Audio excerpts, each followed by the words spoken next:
Bonjour, alors je m'appelle Annie Conchiro, je suis une patiente, je vis avec une obésité depuis 49 ans, je vis avec une chirurgie d'obésité depuis 10 ans et j'ai vécu 5 ans de complications d'obésité. Donc déjà j'ai mon histoire personnelle et mon vécu. Après j'ai créé une association de patients qui s'appelle Le Poids du Partage. Donc maintenant ça fait 8 ans, avec différentes antennes, et un peu cette association de patients c'est un peu ce que moi j'aurais voulu trouver il y a 10 ans et que j'ai essayé de mettre en place. Et maintenant ça avance bien. Après je pense que pour être légitime, même en tant que patient, quand on veut avoir une compétence supplémentaire, il faut des formations. Et moi j'ai découvert l'éducation thérapeutique déjà pour ma problématique personnelle. Et après je me suis formée à l'éducation thérapeutique, donc j'ai fait les 40 heures de TP. L'année dernière j'ai passé un diplôme universitaire partenariat patient soignant à la fac de médecine en éducation thérapeutique. Tout le monde entend au fond? Vous entendez bien? Vous m'entendez? Voilà. Donc j'ai passé un diplôme universitaire et maintenant je suis patiente éducatrice. Donc après, patiente éducatrice, c'est le nom donné par l'ARS Occitanie. Sinon, vous avez patient partenaire, patient ressources. Et donc, j'interviens dans différentes structures sur des séances. Je collabore à des programmes d'éducation thérapeutique. Et cette année, j'ai déposé un programme d'éducation thérapeutique où une patiente, donc moi, présidente d'association de patients, sera coordinatrice du programme. Un programme en ambulatoire et en dehors des structures médicales, parce qu'avant tout, je suis patient et qu'en tant que patiente, c'est toujours saoulant d'aller au docteur, chez le médecin ou aller dans un hôpital. Et l'éducation thérapeutique, c'est rendre autonome. Donc, tout ne tourne pas autour de notre maladie et je suis Annick avant d'être ma pathologie. Et surtout que sur des compétences psychosociales, parce que dans tous les programmes, je ne voulais pas faire quelque chose qui existe, parce que ce qui existe, c'est bien fait. Et je voulais faire quelque chose qui manque, ou même sur l'accompagnement des gens. Alors après, Didier se présentera, mais moi, je m'occupe beaucoup plus de l'approche et de l'aide sociale, psychosociale, avec des gens en grosse précarité, en grosse difficulté, et ceux qui restent un peu sur le bord de la route, parce que ou pas assez gros, ou trop difficultés sociales, ou des choses comme ça. Et donc après, j'essaye de faire ce que je peux, comme je peux, mais surtout avec des équipes et travailler en interdisciplinarité parce que je n'ai pas les compétences. La seule compétence que j'ai, c'est de vivre avec ce que je suis, en fait. Voilà. Merci. Sauf si tu as une voix qui porte. Bon alors, je pense que je vais faire sans micro. Moi, ça va être moins long qu'Annick. Moi, je m'appelle Didier Coutan. Donc je suis... moi, ça fait 58 ans maintenant que je suis obèse, en fait. Je suis né obèse et je pense que je mourrai obèse. Ça fait 8 ans que je suis suivi par le service du professeur Avignon et Vincent Attalin. Voilà. Que dire d'autre? Je suis également président de l'association Poids d'interrogation, donc une association de patients qui a été créée dans le cadre de la post-prise en charge du CHU, puisqu'on s'est rendu compte que en fait, ça manquait en fait, l'association de patients et qu'il fallait faire quelque chose pour que les patients continuent à créer du lien entre les patients et créer du lien entre les patients et les soignants, et puis donner des solutions aux patients pour continuer à se prendre en charge dans leur obésité. Et bon an, mal an, l'association s'est orientée, et aujourd'hui, l'orientation plutôt de l'association, c'est une orientation sur l'activité physique et la reprise de l'activité physique.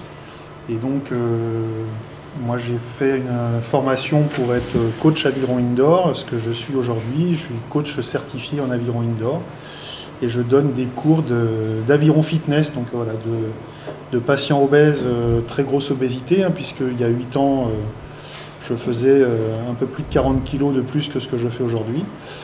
De patients obèses qui ne faisaient rien. Aujourd'hui, je suis prof de fitness, comme quoi les choses changent. Voilà.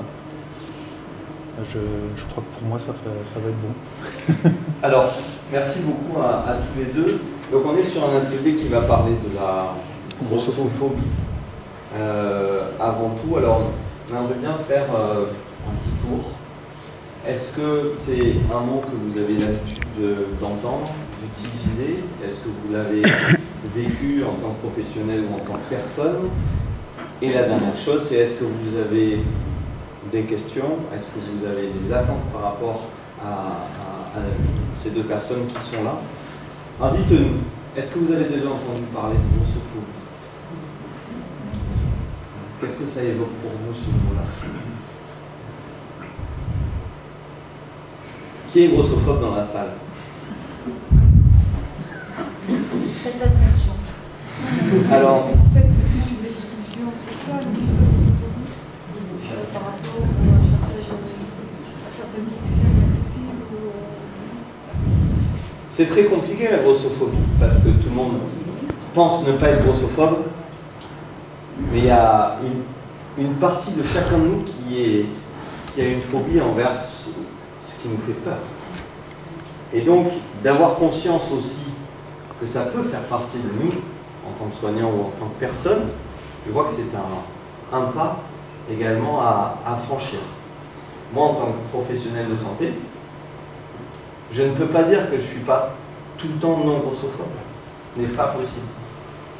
Effectivement, il y a des personnes qui viennent et qui évoquent quelque chose chez moi, en tant que personne, en tant que Vincent Attalin, tu parlais d'Annick, Didier, oui, effectivement, il y a des choses, mais de la même façon que je peux avoir ça pour quelqu'un qui est en fauteuil roulant, ou avec une tétraplégie, ou avec des yeux bleus, ou des yeux différents, et en fait, il faut avoir conscience aussi que ça fait partie de cela. C'était un peu l'introduction que je voulais faire. Je crois qu'il faut avoir conscience aussi que nous sommes tous des humains, tous avec une capacité de jugement, et qu'on peut avoir tendance à juger les autres. Et en tout cas, c'est quelque chose qu'on retrouve souvent. Donc, est-ce que vous avez d'autres informations par rapport à la grossophobie? Est-ce que c'est quelque chose que vous avez entendu peut-être dans les journaux, dans les articles? Il y en a de plus en plus actuellement. Dites-nous. Vous avez mal au genou, mais vous perdez du poids. C'est terrible. C'est terrible. Est-ce que d'autres personnes ont entendu parler de cette grossophobie médicale? Est-ce que vous avez vu le film, le téléfilm Moi Grosse? Et en fait, et donc, moi je trouvais que pour une fois, déjà on a pris une actrice qui avait des problèmes de poids et on n'a pas fait grossir quelqu'un pour qu'il joue le gros de service. Et en fait, il n'y avait pas forcément d'exagération du quotidien et de la vie où il faut toujours s'adapter à ce qu'on est, toujours s'adapter à une société qui ne s'adapte pas à nous. Alors, c'est juste ce que disait Vincent, c'est vraiment la différence. Moi, j'ai toujours vécu avec des problèmes de poids et je me suis toujours adaptée à la société. Parce qu'au début, je pensais qu'on allait faire des choses pour moi et en fin de compte, je me suis aperçue que non. Et je pense que là où ça a été compliqué, où je me suis retirée et donc on perd toute sociabilisation, c'est quand justement il n'y a plus d'adaptation possible, où moi j'arrive à un poids de 300 kilos, où je m'étouffe en pleine nuit, les pompiers viennent me chercher, on ne peut pas me mettre dans le brancard. Mon mari me transporte en voiture, j'arrive à l'hôpital de Nîmes, pas de brassard, pas de brancard pour m'allonger, pas de chaise. Et là tu te dis, tu es dans ta société en fait, et même là les soins, je suis en détresse respiratoire et là on ne peut pas me les donner parce que le matériel n'était pas là. Donc il y a 10 ans en arrière. Il y a 10 ans en arrière, je me suis fait opérer à 300 kg d'une sleeve pour sauver ma vie. Et la chirurgie, c'est vraiment une décision à prendre, mais à réfléchir mûrement. Mais sauver ma vie parce que aussi, je ne pouvais plus vivre dans cette société avec le poids que je faisais. Parce que j'étais devenue dépendante totalement de tout le monde et les autres me regardaient différemment et me regardaient par peur ou par... Et c'est ça qui devient compliqué, c'est que la limite, on se la pose quand justement on ne peut plus vivre dans une société où on n'a plus notre place. Alors notre place, on la garde, moi je l'ai gardée, j'ai fait plein de choses. Et sauf qu'un jour, paf, je ne peux plus rentrer dans une voiture, donc tu ne peux plus sortir de chez toi. Tu ne peux plus rentrer dans la voiture à côté de ton mari parce que tu es sur le pommeau de vitesse et que tu n'as pas les moyens d'acheter une grosse voiture. Tu vas dans un restaurant, tu ne peux pas t'asseoir à Buffalo Grill parce que tu ne rentres pas et là, tu transpires partout. Et on te dit, asseyez-vous, mais je ne passe pas, monsieur. Je vais vous chercher un fauteuil et le fauteuil, il est comme ça. Donc maintenant, je décide de ne plus aller à Buffalo Grill parce que je trouve qu'à un moment donné, c'est quand même difficile. Et quand Vincent parle de la différence, moi j'ai vécu 9 ans en fauteuil roulant, c'est la même chose. On fait des grands discours pour dire maintenant l'accessibilité aux handicapés, on va embêter des petits commerces pour mettre des planches d'accès qui va coûter un bras. Et quand vous vivez en fauteuil, et moi je devais rester en fauteuil, il n'y a rien qui est accessible. Dans les villes, à Nîmes, à Montpellier, où vous voulez, alors qu'on dit on progresse, mais on est loin de cette progression-là. Et en fait, ces prises de conscience ne font pas qu'à un moment donné, on a des solutions. La grossophobie, je pense qu'elle existe depuis très très longtemps. Donc on le verra dans le PowerPoint, mais elle a été mise sur le Larousse, sur le dictionnaire, donc reconnu, que depuis 2019. Et ça a apparu, les premiers discours sur la grossophobie, ça a apparu déjà dans les années 2000, même avant les années 2000. Et sauf que maintenant, on s'aperçoit que tout le monde dit, oui, la discrimination, mais en fin de compte, comme disait Vincent, on est tous quand même, parce qu'une société, je pense que dans la société, on est dans des cases, on doit être dans des cases et dans des moules. Et je rassure les professionnels de santé qui disent, on est aussi des êtres humains grossophobes, mais moi je m'aperçois qu'en tant que patiente, j'ai plus ma place en tant que patiente. Parce que quand on ne connaît pas mon histoire, alors quand j'arrive et que je dis, voilà, je suis obèse, mais qu'est-ce qu'elle nous dit celle-là? Elle n'est pas obèse, elle ne sait pas ce que je vis. Et en fait, on a même le profil du gros type. Et moi, j'interviens beaucoup en nécessaire et je vais beaucoup dans les hôpitaux. Le gros type, il a le gros type. Si tu es un peu plus maigre ou un peu plus gros, tu n'es pas le gros idéal, en fait. Et là, quand tu arrives, moi, dans mon histoire, je suis portée un peu à nu parce que c'est l'histoire de Madame Contiro, c'est extraordinaire. Elle a perdu 220 kilos. Ah là là. Mais en fait, non, vous n'êtes pas comme nous. Vous êtes au-dessus de nous. Et en fait, je pense que c'est ce problème d'être dans une case et d'avoir le cliché, même au sein d'une problématique de santé, parce que là, l'obésité, c'est vraiment une problématique de santé, il y a celui qui doit être comme ça, lui, il ressemble aux critères. Et à nécessaire, des fois, je vois des personnes qui sont en dehors de ces cases-là, mais elles passent un séjour pendant 3 semaines, c'est une horreur, quoi. Parce que avant tout d'être des patients, des professionnels, une société, on est juste des êtres humains, et qu'à un moment donné, on a toujours des représentations, on n'a pas l'esprit ouvert, et on juge avant de voir, de connaître. On me voit moi, vous êtes patiente, on voit un coach APA, il est prof APA, en fait. Et la patiente, elle ne peut pas faire ça ou elle ne peut pas faire ça. Donc déjà, on est étiqueté, en fait. Pour aller dans ton sens, on a un groupe de parole, un groupe de suivi des personnes à l'hôpital.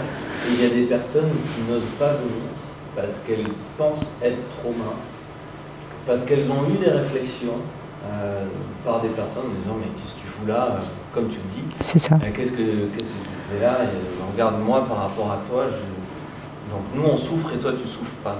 Et je crois que cette histoire de souffrance, c'est qu'on ne peut pas deviner en voyant la silhouette d'une personne qu'on souffre pas, plus ou moins. La souffrance, tu ne peux pas l'évaluer. Je pense qu'une souffrance, quelqu'un qui,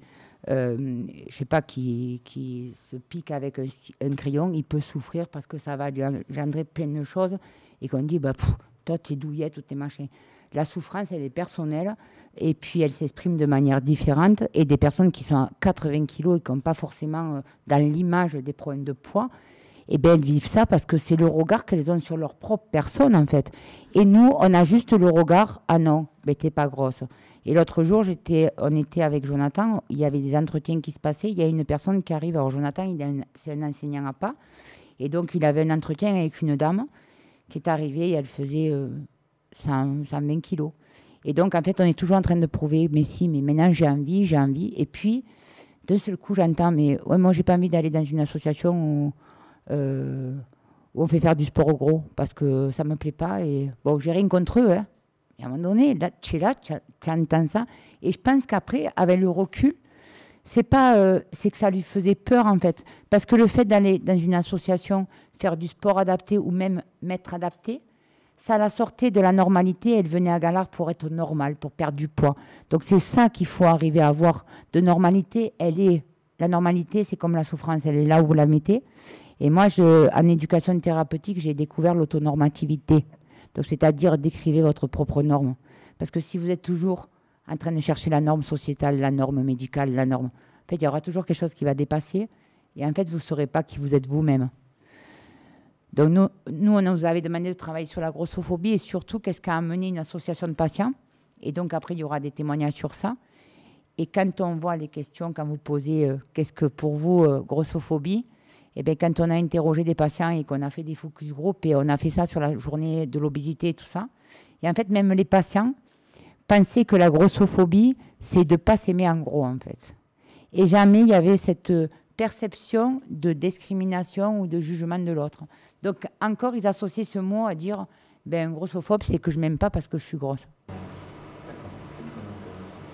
Voilà. Est-ce que vous avez des réactions par rapport à tout ce qui a été évoqué?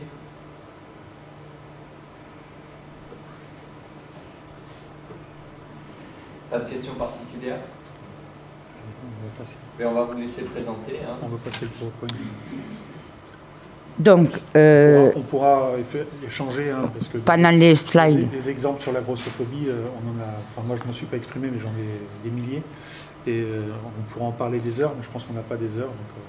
Donc en fait, au lieu de... Annick, le diaporama, il fait combien de diapos, combien de temps à peu près? Mais moi, je pense qu'en fait, on va passer un diapo, on va parler, puis on va voir s'il y a des réactions, mais on passera à l'autre. Moi, je vais être le gardien du temps. Oui, vas-y. Et je vous dirai Stop. combien de temps il nous reste. Oui, il faut que tu m'arrêtes, parce que sinon, après... Il ne faudra pas prendre de frustration, mais je suis obligé de faire le gardien du temps. Il y en a toujours qui frustrent. Hein.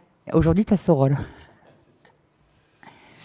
Donc la grossophobie, en fait, sur la définition, c'est la discrimination des personnes obèses. Porte ce nom depuis les années 1990. Donc en 2019, c'est ce que je vous disais, le petit Robert définit la grossophobie comme une attitude de stigmatisation ou un surpoids. Oui, mais parce que ça a bugué.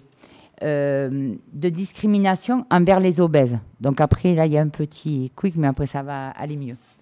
Donc vous voyez bien que la grossophobie, c'est vraiment de la stigmatisation et de la discrimination sur des représentations, bien souvent, en fait.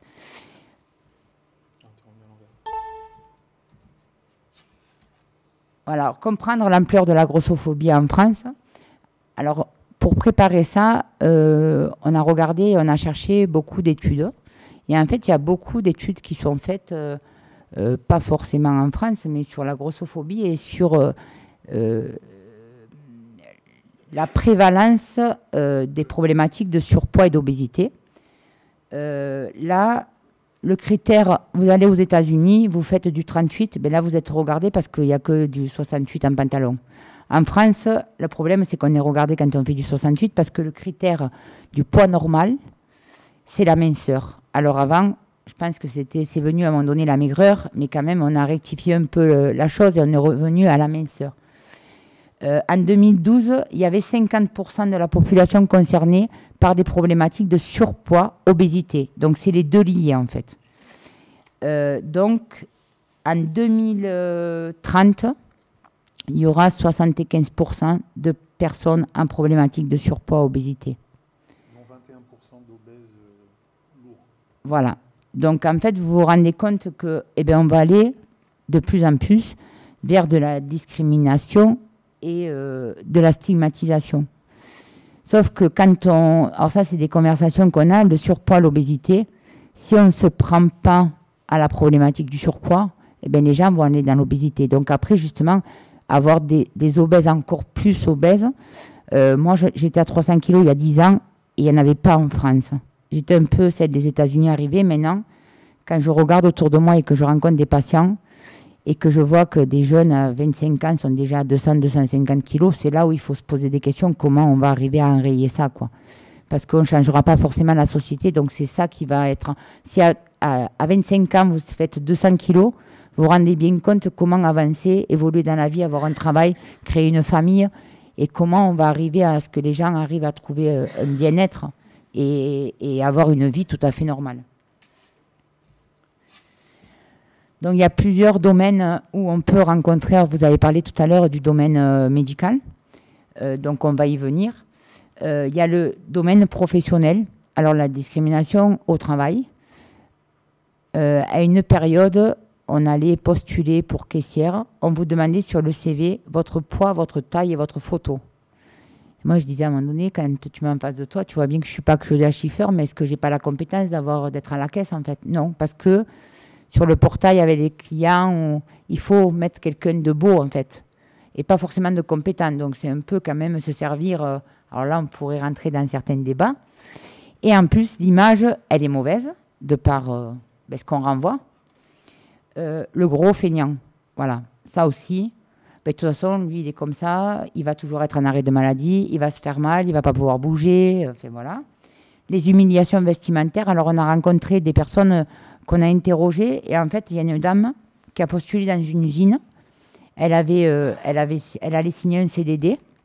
Et en fait, dans une usine alimentaire, elle avait une norme vestimentaire. Donc, sur les chaussures, il faut savoir que plus tu as de poids, plus tu ne rentres pas forcément dans les chaussures. Et que les chaussures s'arrêtaient au 43. Donc, elle faisait du 43. Par contre, comme elle faisait pour la salopette, je crois qu'elle me disait qu'elle faisait 64. Et bien, ils n'avaient pas de tenue. Donc, elle n'a pas eu son CDD. Donc, on lui a dit, maintenant, vous allez caler en Cap emploi parce que vous êtes handicapé, en fait, parce que vous n'aurez pas de poste qui sera adapté. Donc, à un moment donné, la compétence, elle l'avait parce qu'elle travaillait dans... C'était son poste, en fait. Elle avait fait plein d'études pour ça. Et sauf qu'elle n'a pas eu cet emploi parce qu'elle ne rentrait pas dans une tenue, en fait. Et on ne va même pas lui proposer de faire une tenue à sa taille. Non, est-ce que ça revient trop cher? Est-ce que je ne sais pas? Voilà, quoi. Et après, on s'aperçoit... Alors ça, c'est... Je ne sais pas pourquoi. Il y a beaucoup plus de femmes qui sont discriminées que les hommes. Alors, je pense que c'est la représentation. On s'aperçoit qu'il y a beaucoup plus de femmes qui viennent se faire prendre en charge. Tu me diras si c'est la vérité dans les structures médicales, dans des SSR ou en consultation pour des problèmes de poids, qu'un homme. Et quand on parle avec des hommes, bien souvent, ce n'est pas la généralité, mais le poids chez un homme fait voir que l'homme il est fort, que on peut le mettre à des postes à responsabilité. Chez une femme, c'est pas la même chose. Et ce qui a été surprenant aussi dans l'étude, c'est que même les hommes disent que c'est normal qu'on discrimine plus une femme qui a des problèmes de poids. Donc en fait... Oui, c'est normal. Un homme, dans le langage courant, un gros, c'est un bon vivant, une femme, c'est une grosse. Oui, mais si. De base, hein, ça a toujours été. L'homme, c'est un bon vivant, c'est quelqu'un de jovial, donc, mais une femme, non, c'est une grosse. Oui, mais là où ça me mais ça, c'est ancré depuis longtemps dans les mœurs quand même. Hein, donc cette discrimination du gros fait quand même. Enfin, c'est pas d'aujourd'hui. Hein, c'est très ancien. Sauf qu'il y avait une sorte de permissivité du gros, mais pas de la grosse. Voilà. Et donc, voilà, c'est se poser des questions, mais pourquoi une femme, elle ne dit pas c'est normal qu'on discrimine les hommes, hein, quelque part. Oui, non, voilà. Clairement. Donc, est-ce que par rapport à ça, sur la discrimination professionnelle, est-ce que vous avez des choses à rajouter ou des questions à poser? Moi, j'avais une question sur le oui. salaire. Est-ce qu'il y avait des différences oui. significatives en termes de salaire? Parce qu'entre les hommes et les femmes, on le connaît.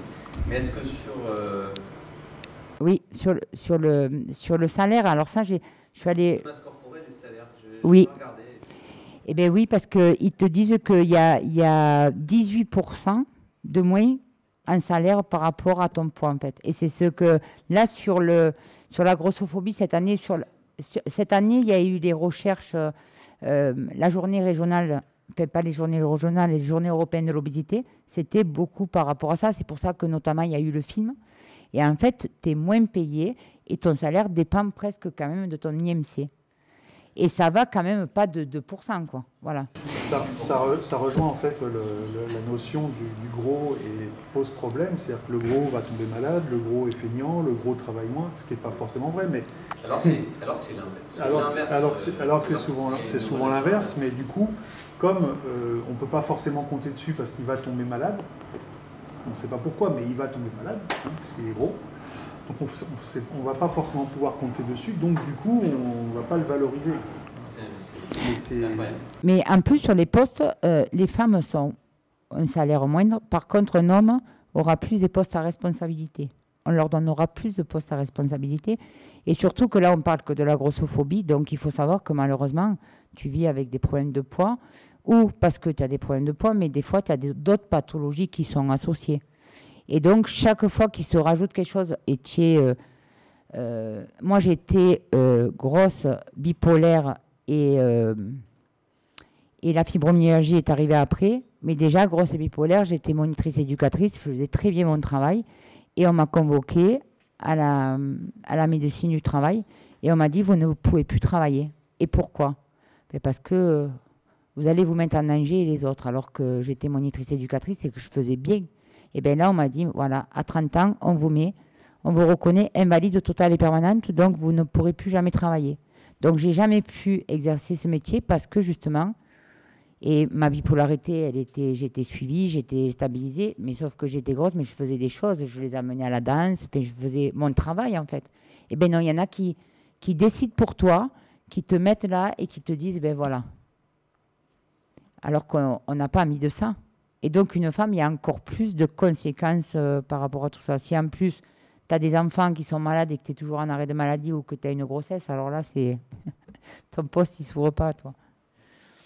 Donc après, ça, c'est la problématique de la discrimination dans le milieu scolaire.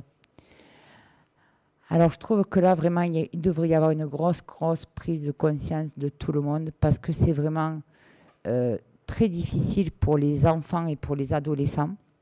Alors déjà, il y a la grossophobie qui est faite parce que tu es un peu forte, et ben, tu es un peu exclue. Donc, on ne te prend pas à jouer au ballon déjà, tu as le regard des autres. Mais sur le milieu scolaire, je pense qu'il faut vraiment arriver à trouver des solutions parce que maintenant, tu n'as pas des habits de marque, ben, tu es un peu montré du doigt et tu es le bouc émissaire. Tu arrives dans des... Nous, on a travaillé dans des écoles qu'on appelle des quartiers, zones prioritaires à Montpellier. Alors déjà, tu arrives, tu es étiqueté le petit de la mère qui va un peu sur le trottoir, le frère qui entole, et tu arrives déjà, tu es estampillé, on te connaît même avant de te connaître. Donc, en fait, on n'arrive pas sur un même pied d'égalité. Et nous, on est allé dans une école à Montpellier. Il y avait une petite. Quand je suis arrivée, je disais à Jonathan, mais c'est pas possible, cette petite, elle ne peut pas rester comme ça. Elle était costote et elle poussait la poubelle. Et elle ramassait tous les papiers. Pendant la récréation, elle poussait une poubelle. Et elle faisait le tour de la cour. Et en fait, elle ramassait tout ce que les autres enfants laissaient par terre et elle mettait à la poubelle. Je vais la voir, cette petite. J'ai dit, mais qu'est-ce que tu fais en fait? Elle devait avoir 8 ans. C'était 8. Ouais. Et je lui dis, qu'est-ce que tu fais? Ben, elle me dit, comme ils ne veulent pas que je joue avec eux, ben voilà, je fais ça pendant ma récréation. J'ai dit, mais c'est pas possible. Et donc, en fait, on devait aller à l'école et on devait faire une approche sur la découverte de l'activité physique et sur la partie alimentaire. Et sur faire des ateliers sur le schéma corporel, et on voulait faire des ateliers de pleine conscience. Donc là, quand je suis arrivée, il y a une Maya qui me dit, ben, c'est pas gagné, mais dans 2 mois, vous allez arrêter parce que vous allez voir, ça va être compliqué. Et en fait, je suis partie un peu comme on fait avec vous, c'est que j'ai dit, ben voilà, moi je suis Annick et vous êtes qui en fait? Qu'est-ce que vous aimez? Qu'est-ce que vous mangez chez vous? Il y en a qui m'avaient amené des figues de Barbarie, des choses comme ça. Et en fait, cette petite, on s'intéressait à elle. Et j'ai dit, mais est-ce que tu auras envie d'aller jouer? Elle me dit oui. Et bien j'ai dit, on va voir, peut-être qu'un jour on va arriver, tu joueras avec les autres. Et donc je m'étais mis ce challenge de me dire qu'il faut faire découvrir autre chose. Et moi, je suis allée dans cette école. Les personnes qui étaient avec moi avaient un peu la crainte. Pas moi, je ne l'avais pas, parce que quelque part, je ne me suis pas posé la question, de dire, elle va rentrer là avec des enfants de 6 à 14 ans. Et elle a ses bacs qui pendent, elle n'a pas le profil. Et qu'est-ce qu'ils vont y dire? Ils vont se moquer d'elle ou des choses comme ça. Jamais je n'ai eu de réflexion. On m'a posé une question en disant, mais pourquoi ta peau elle pend? Et là, on a commencé à parler de, ben voilà, que j'avais des problèmes d'obésité. L'obésité, c'était quoi? Est-ce que vous savez? Et c'est comme le diabète. Il y en a une qui a dit, ah mais moi, ma soeur aussi, elle a du diabète, c'est pour ça qu'elle ne peut pas manger de sucre. Et moi, ma grand-mère, elle est morte comme ça, mais ma grand-mère, elle me faisait plein de choses et maintenant, elle me manque. Donc, en fait, c'était juste s'intéresser à ses enfants. Et donc, là, quelque part, les enfants ont compris que la différence, elle n'était pas importante parce que moi j'étais différente, mais je leur amenais des choses. Donc après, on a fait de la dégustation en pleine conscience et les profs qui passaient, qui disaient, mais qu'est-ce que vous leur avez donné? Ben rien. Ils étaient calmes parce qu'ils étaient bien. Et en fait, un jour, on est arrivé à 3 mois et la petite, je la vois jouer au foot. Et là, voilà, j'avais gagné, quoi. C'était important parce que c'était, pour moi, ça représentait aussi... j'oublie pas ce que je suis, j'oublie pas ce que j'ai été, et je serai celle que je suis et que j'ai été.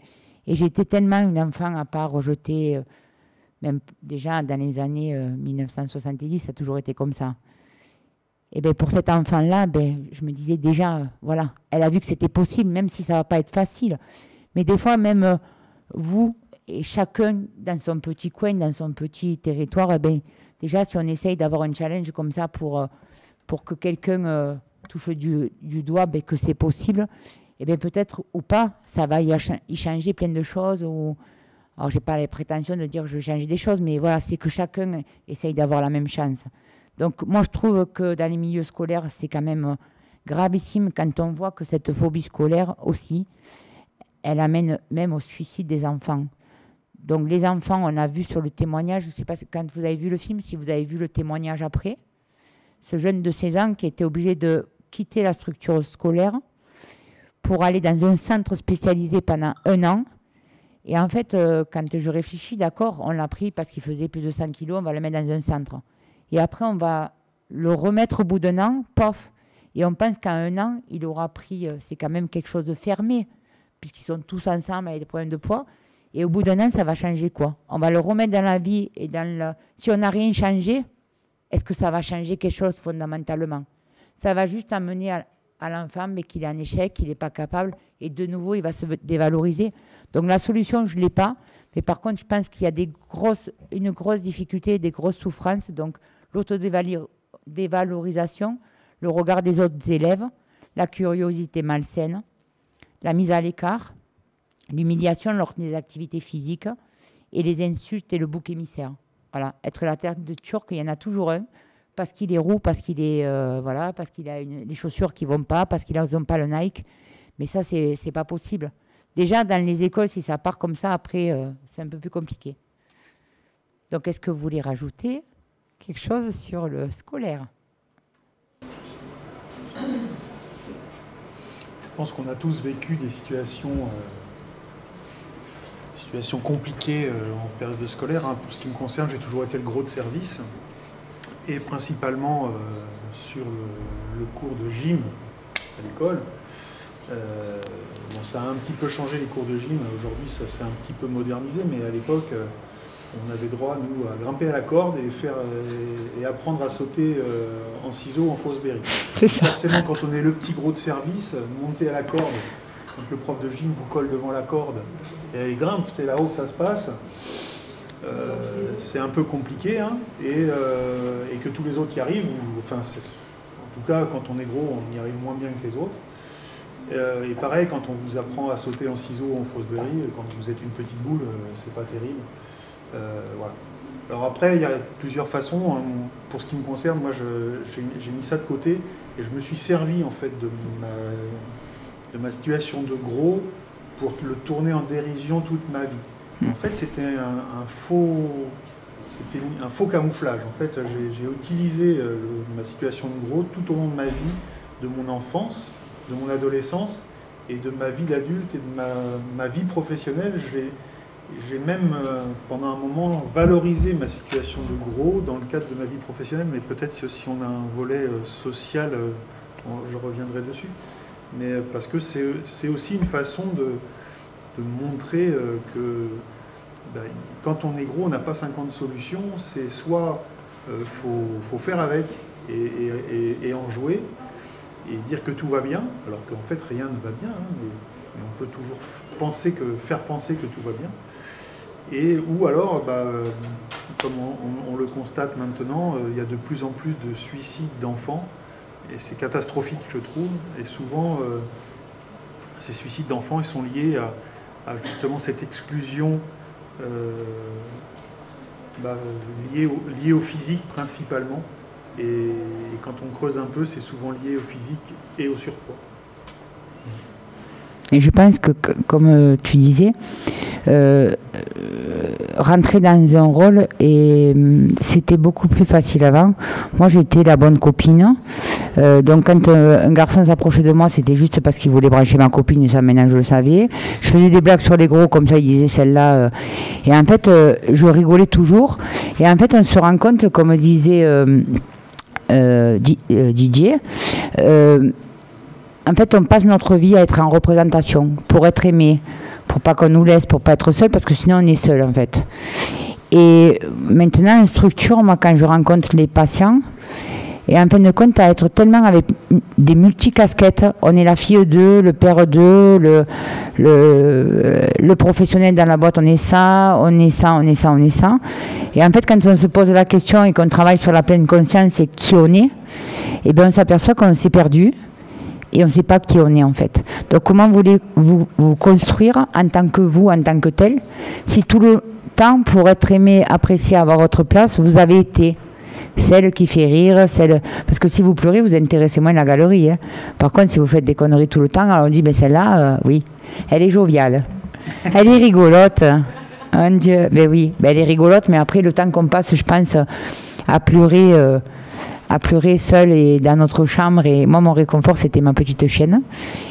Et bien maintenant, oui, je suis capable de voir ça. Et je pense que beaucoup, on a vécu ça. Et ce qui était de pire encore avant, c'était à la cantine. Donc tu arrivais avec ton petit Tupperware. Moi j'ai passé mon temps à mener des Tupperware parce que la cantine et puis la prise en charge était tellement évoluée où déjà je me levais, je mangeais un œuf. À midi j'arrivais avec mes haricots verts, mes carottes râpées et mon poisson bouilli. Et tu déballais ça. Alors en fait au sport tu pouvais pas monter le premier nœud. Ils te disaient mais monte, tire sur tes bras, monte tes fesses. Et ben non, j'y arrive pas. On te faisait faire 20 tours de terrain de stade pour avoir 20 sur 20, sinon ben, tu n'en avais pas beaucoup. Et ben, moi j'en faisais un, j'étais raide. Et donc en fait tu étais toujours en décalage. Et en fait c'est ça qui est compliqué. Et donc je pense qu'on n'est pas, on se perd dans tout ça et au bout du compte tu te construis, tu arrives en adulte et bien tu es encore l'enfant cicatrisé qui cherche encore qui il est en fait. Et donc c'est pour ça que maintenant à l'âge adulte on trouve des personnes où la confiance en soi, l'estime de soi et qui je suis, eh bien je sais pas en fait. Et on veut toujours aider les autres, être là pour les autres et on s'oublie soi en fait parce qu'on a passé notre temps à s'oublier pour arriver à...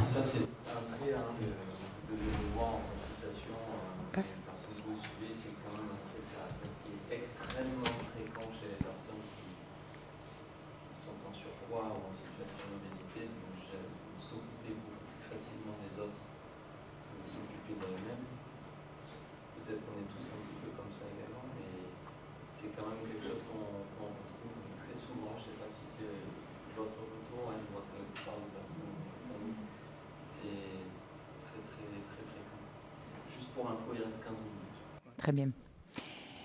Donc après, il y a sur le domaine médical. Alors, comment soigner votre rhume maigrissé? Donc, les études l'attestent, les médecins voient leurs patients obèses comme moins autodisciplinés, moins dociles et plus agaçants que les non-obèses.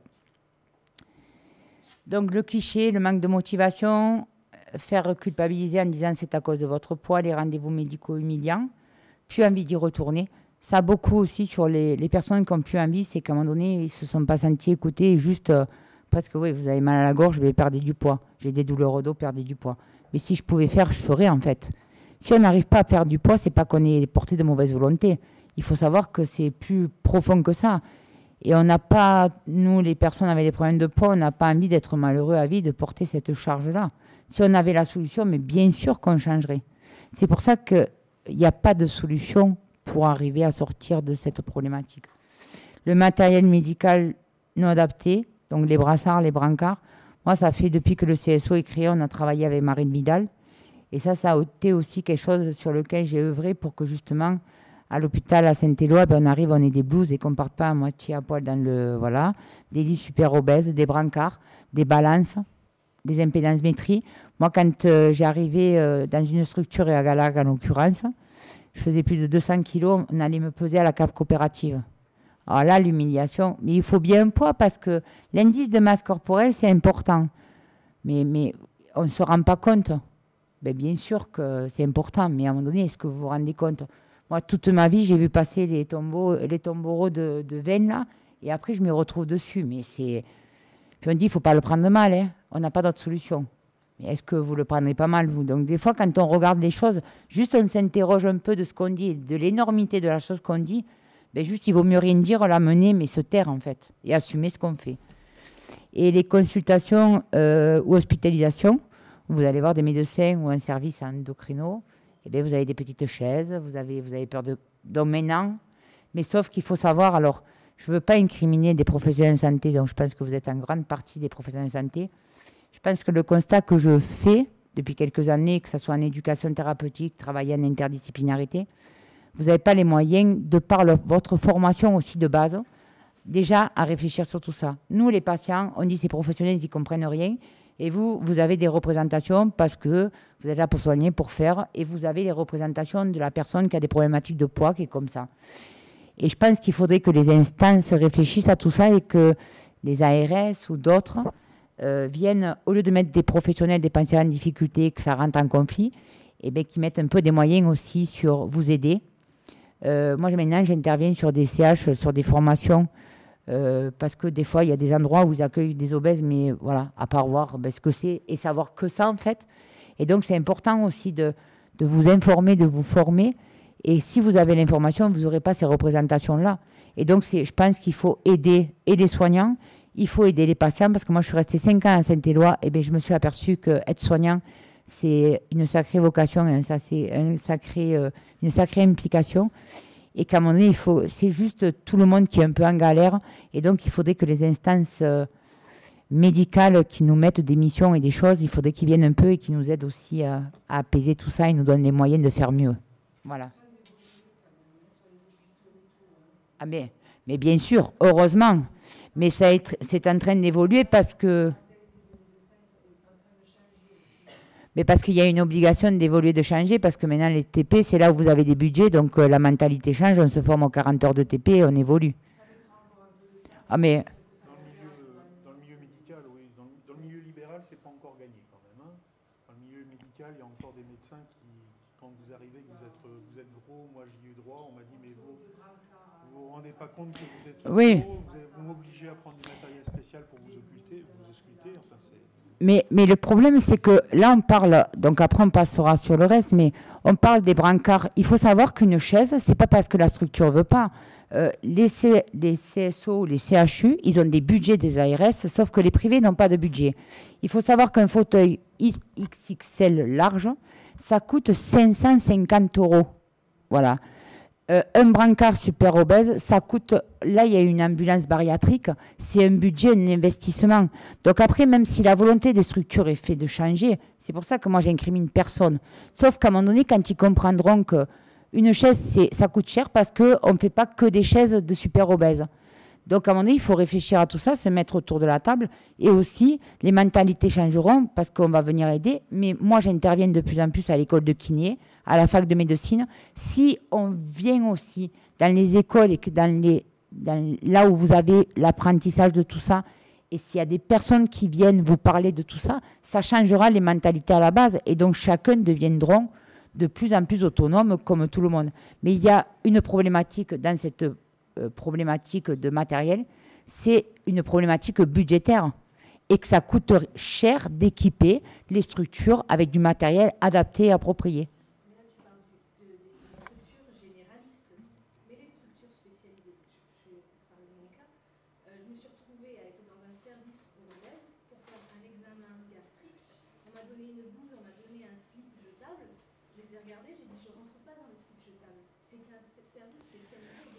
Ben, le service spécialisé obésité, donc c'est là que je te dis où on intervenait avec Marine.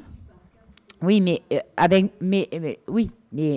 la clinique du Parc, c'est spécialisé obésité, mais c'est avec des budgets privés. Au CHU, on a mis des blouses adaptées dans tous les services à Saint-Éloi où il y avait des choses. Moi, quand je suis arrivée, il n'y avait qu'un lit super obèse qui faisait le DAR, machin. Maintenant, il y a des lits qui sont quand même plus spécialisés. Il y a des tables d'examen qui sont aussi spécialisées. Il y a des pèses personnes qui sont adaptées. Sauf que dans le privé, ce n'est pas les mêmes budgets parce que dans les hôpitaux et dans les centres spécialisés obésité, c'est pour ça que le centre spécialisé obésité est fait pour accueillir justement les gens en grosse problématique. Oui, mais service spécialisé. Maintenant, un jour, j'ai dit à l'ARS pourquoi il y a des centres spécialisés obésité qui se montent partout, comme des petits pains. La clinique de machin, le truc. Moi, un centre spécialisé obésité, c'est le CSO et c'est quelque chose qui est régi. Il y a une graduation des soins et à un moment donné, centre spécialisé obésité, tout le monde est centre spécialisé obésité. Ici, à l'hôpital de Montpellier, vous auriez les appareils adaptés, les tensiomètres, les services sont équipés de brancards. Il y a l'ambulance bariatrique, mais sauf que l'information, elle ne passe pas. Et quand on veut transporter un super obèse, eh bien, on ne sait pas qu'il y a une ambulance bariatrique. Donc, il faut continuer à communiquer. Et ça passera par vous, qui avez l'information, par toi, et donner l'information pour dire que des cas de super obésité doivent être traités au CSO quand il y a trop de complications et que le matériel n'est pas adapté. Et pas prendre et humilier les gens, parce qu'à un moment donné, on va prendre l'obèse parce que voilà, ça fait partie d'une personne de plus qu'on prendra dans notre structure. Si tout ça c'est calculé et réfléchi, c'est pas le CSO veut s'approprier des choses. C'est qu'à un moment donné, derrière, il y a des personnes qui réfléchissent, qui mettent des choses en place et qu'il faut structurer tout ça. Parce que sinon, tout le monde ne pourra pas adapter tous les endroits, tous les établissements pour accueillir des personnes avec des grosses obésités. Donc après, aller sur des centres de référence, comme les SSR de référence, ça c'est fait pour ça. C'est pas pour prendre du patient à droite ou à gauche.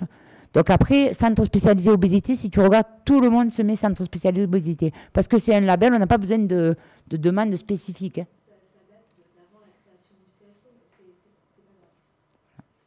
Ah oui. Ah oui, mais alors, avant la création du CSO, c'était encore... Oui.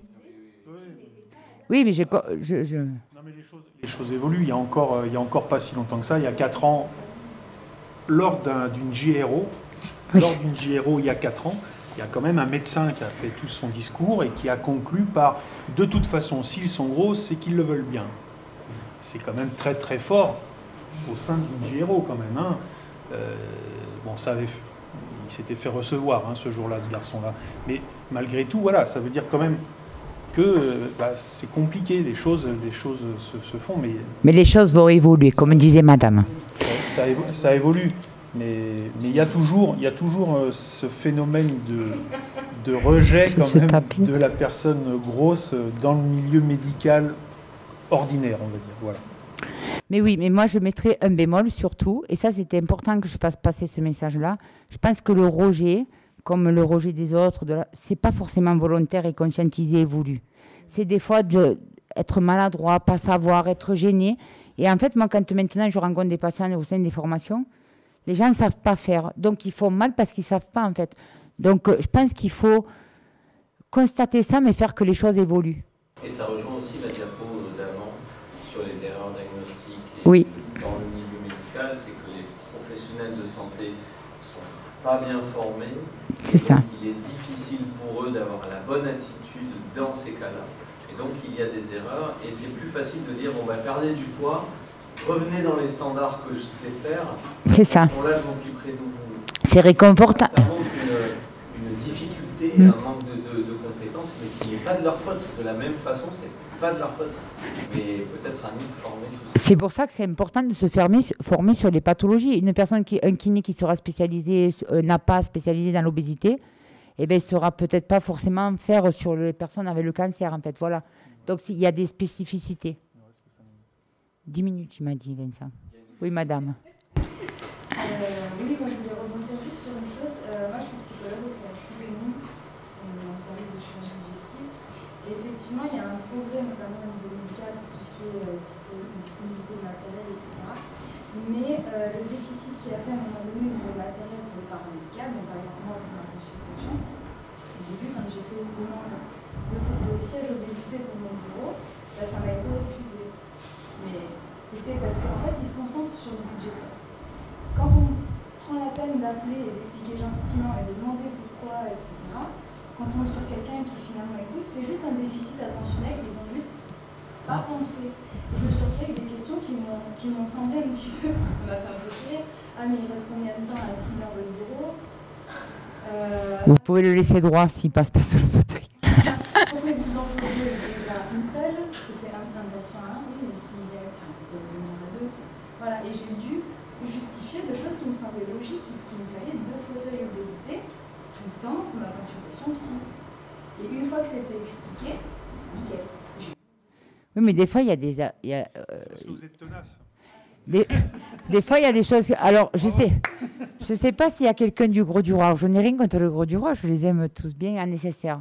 Il y avait un fauteuil super obèse, et quand il y avait un obèse qui venait, parce qu'en plus, c'est un nécessaire de référence, eh bien, il partait de sa chambre, il se posait à un endroit, et après, il fallait qu'il porte, ou quelqu'un porte le fauteuil pour aller à la salle de réunion. Alors, comme c'était super compliqué, le monsieur, il allait à la salle de réunion, et au bout de 2 demi-heures, il partait parce que la chaise n'était pas adaptée. Non, mais j'ai dit, mais à un moment donné, ou tu n'en achètes pas, ou alors, je ne sais pas, tu mets un truc à roulette, enfin voilà. Donc, je pense que des fois, ils ne sont pas dans la vraie... sur la bonne chose. Oui, mais après, ça va venir. Donc, quand il y aura des personnes qui feront bouger les choses comme vous, comme moi, comme d'autres, eh bien, à force... voilà, il faut être déterminé. Donc, sur l'aspect social, donc la grossophobie commence par le milieu familial, les parents. Au sein de la famille et du couple, ça, c'est vraiment des choses qui ressortent. Un tiers des personnes interrogées confient même avoir déjà ressenti de la gêne en public en raison du surpoids de son partenaire. Donc, sociétal, donc en France, c'est ce qu'on disait tout à l'heure, la normalité, c'est la minceur. Le refus des prêts bancaires par rapport à l'IMC. L'autre jour, j'ai une patiente qui devait venir. Et en fait, elle m'appelle, elle me dit, je ne viendrai pas. Elle devait quitter son mari et prendre... Enfin, c'est pas quitter son mari, mais elle avait pris la décision de prendre son envol. Elle avait acheté une maison. Et en fait, elle m'a appelée en pleurs parce qu'on y refusait son prêt bancaire parce qu'elle était obèse, en fait. Et donc, ça voulait dire toute une vie, tout un projet de vie où elle ne savait pas où elle allait parce qu'à un moment donné, il n'y avait pas l'assurance. Alors, il y en a qui te disent, oui, mais vous pouvez prendre sans assurance. Mais à un moment donné, ce n'est pas normal, quoi. Alors, dans l'État du Michigan, on reconnaît l'obésité comme un facteur discriminant.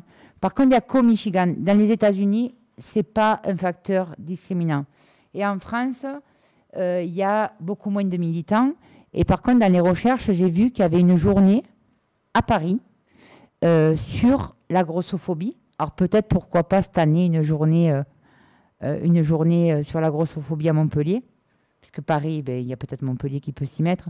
Et je pense que c'est en faisant bouger comme ça et pas faisant un truc unique et que chacun se fédère et se mobilise, ça peut faire bouger des choses. Et surtout aussi, des fois, sur la société, l'obèse médiatique, il est mis là juste parce qu'il faut une personne de couleur, un homo et un gros. Voilà. Et après, quand ils sont gros, on les fait opérer et puis après, ils ont perdu leur...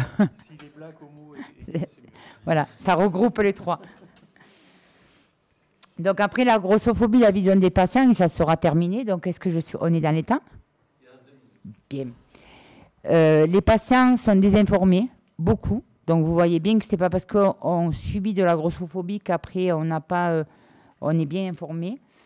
Pas beaucoup ne savaient qu'il existait un mot de stigmatisation. Des patients trouvent ça injuste que des personnes puissent penser que l'obésité égale sédentarité et mange trop, mais malheureusement, bien souvent, c'est le cliché qui est associé. Cependant, un nombre restreint de patients donne raison aux personnes qui pensent que obésité et manque de motivation. Et là, on en revient sur le manque de confiance en soi, d'estime de soi, donc c'est ça qu'il faut arriver à travailler. Donc l'ouverture des débats qui permet de faire comprendre que l'obésité est une maladie chronique est non un choix de vie. Et par contre, après, on ne vous fera pas la vidéo parce que déjà, on a un problème de son.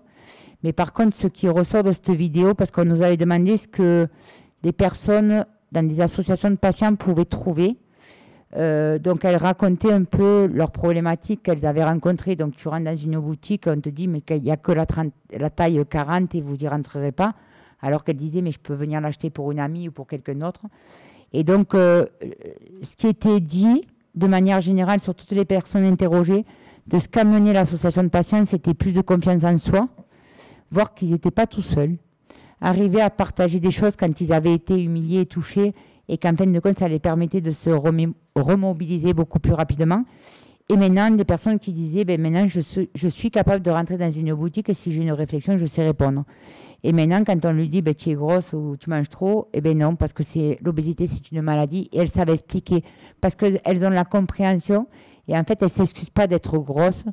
Elles lèvent la tête et elles expliquent ce qu'elles sont. Parce qu'avant tout, elles sont des personnes, on est des personnes. Et on n'est pas... voilà. C'est bien? Non, mais je suis dans le temps. On est dans le temps. Tu vois que je sais faire aussi. Je sais faire long, je sais faire court. Je vais juste rajouter. Point d'interrogation. Donc, mon association, qui est pas on n'a pas du tout la même approche qu'Annick, mais avec un but qui est le même. Nous, on fait dans le mélange des genres, c'est-à-dire qu'on a orienté notre approche sur la reprise de l'activité physique. Et du coup, on accueille tout type de personnes, en fait. Au départ, on avait dit que l'association était pour des personnes qui ont une problématique de poids. Donc, on ne précise pas surpoids ou sous-poids, d'ailleurs. Parce on a eu pendant longtemps dans l'association les deux profils. Et toutes les personnes qui ont une problématique avec leur image corporelle. Et aussi, de toute façon, toutes les personnes qui ont surtout envie de venir à l'association. Et aujourd'hui, dans la pratique que l'on fait, donc qui est l'aviron indoor, dans les cours, on a des gens de tout type, tout profil, donc des gros, des pas gros, des sportifs, des non sportifs, et tout ce petit monde s'éclate et rigole bien entre eux, et ça crée une très bonne ambiance, et ça remet beaucoup de confiance en soi à ceux qui en ont perdu, qu'ils soient gros ou qu'ils ne le soient pas. Merci. Merci. Et je vous recommande ce petit livre. Gros n'est pas un gros mot. Donc si vous voulez, vous le prenez en photo. Il n'est pas cher, 5 €. Et très intéressant. Là, touche rien dessus. Non. Oui. Vous autorisez l'ARS à recommander le site Mieux vivre avec mon obésité Bien sûr. et qui référence les associations de patients dont vous faites partie et le mieux soigner mon patient avec une obésité. Donc, si vous avez des patients obèses qui veulent en parler à leur médecin, et ça réoriente effectivement, notamment entre autres vers les associations de patients, parce que c'est important de ne pas se retrouver seul, c'est ce que vous disiez, et ça réoriente aussi vers l'éducation thérapeutique qui est un peu en lien. Et d'ailleurs, je remercie le Voix du Partage d'avoir enlevé le programme d'éducation. Et merci à vous de l'avoir étudié. Et par contre, sur le programme, excusez-moi Rémi, sur le programme d'éducation thérapeutique pour tous les patients atteints d'une maladie chronique, parce que vous pouvez accueillir des patients qui ont une obésité, mais d'autres maladies. Donc c'est monetp.fr, où là, vous tapez la pathologie, où vous habitez, où vous voulez trouver un programme. Vous allez arriver sur tout ce qui vous est proposé. Vous tapez, vous regardez la fiche Oscar, et là, vous voyez si le programme peut répondre à vos attentes ou aux attentes du patient. Savoir s'il y a les aidants ou pas les aidants, donc monetp.fr. Et donc maintenant, il y a des sites Vivre avec mon obésité, Vivre avec mon diabète, et ils sont en train aussi d'en mettre d'autres. Et ça, c'est des outils qui sont vraiment très intéressants. Ouais, c'est juste pour ajouter quelque chose par rapport aux ressources qui peuvent intéresser les professionnels de santé. Il y a la World Obesity Federation qui a un site internet sur lequel il y a un onglet de formation qui s'appelle le SCOPE.